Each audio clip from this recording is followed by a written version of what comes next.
Is all this noise being created that Mahua Moitra was targeting Adani, was it like a lot of brouhaha, storm in a teacup? Is this that unusual that a member of parliament is asking questions on behalf of somebody else? Well, I have had people tell me off the record, but I'm not going to give any names, but instances where even a member of the ruling party, an MP of the ruling party, will give a question to be asked to the opposition just to make another member of the said ruling party uncomfortable. They clearly know that they cannot ask that question being in the ruling party. So they give it to somebody else and say, here, ask this question and let us see him or her squirm. So this kind of, asking questions, putting up questions to be asked is not new. However, what is important here is, was there a pattern? Was it a consistent pattern to try and benefit one party over the other? That's what you need to be looking at. How did this all come to it? So I'm going to tell you a little bit about what happened. Mahua Moitra, for those of you who don't know, is a member of Trinamool Congress. She's a member of parliament, I think from Krishna Nagar or something like that, constituency.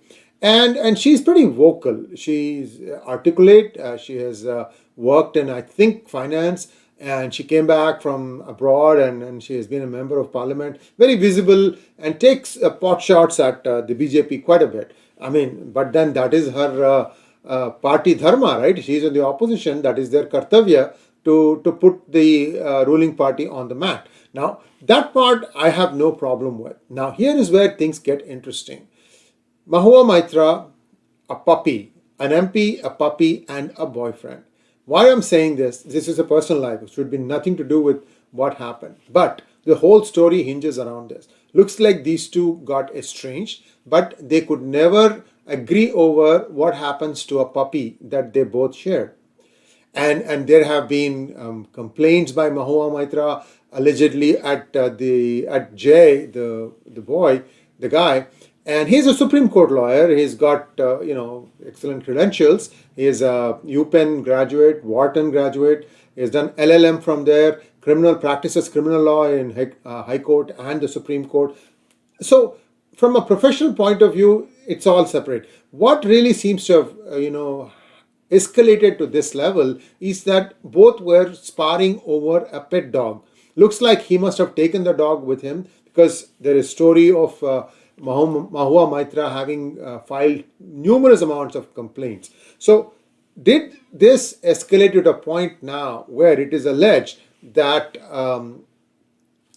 Jay has actually filed an affidavit with the entire set of questions and pointing out, this is starting from 2019, pointing out how many favored Adani, how many favored his perceived rival Hiranandani. Evidently, Hiranandani is a builder, but he's also having some sort of a data center business also. So bunch of things around this. And here is the list. This is taken from a tweet and the veracity is not known. However, if you want to go take a look at it, you can. I'm giving you the link to the tweet. You can take a look at it. So I want to tell you guys that these are all allegations at this point of time. And she has actually sent notices to several publications, including Twitter, that, to stop putting out any data. This is all done and dusted. Now, I'm not going to probably everything going forward will stop. But is this that new that somebody is putting a question put up by somebody else or requested to ask by somebody else? No. In fact, you can go back and see so many different instances in the Indian Parliament's history where you can clearly see that the question was not essentially by that person. Anyway, so this is an ugly side of Parliament, ugly side of, this is something similar to what lobbying is in the United States. In the United States, it's given a legal term, it's called lobbying. Interests will come and say, okay, I want you to do this thing. And for that, the said senator or congressman will essentially move the things around in the background. Sometimes even ask inconvenient questions or give interviews, airing some thoughts and so on and so forth. If they are on select committees, those things get washed out there. Some agreements are arrived at. This is happening all the time in the United States, and I'm sure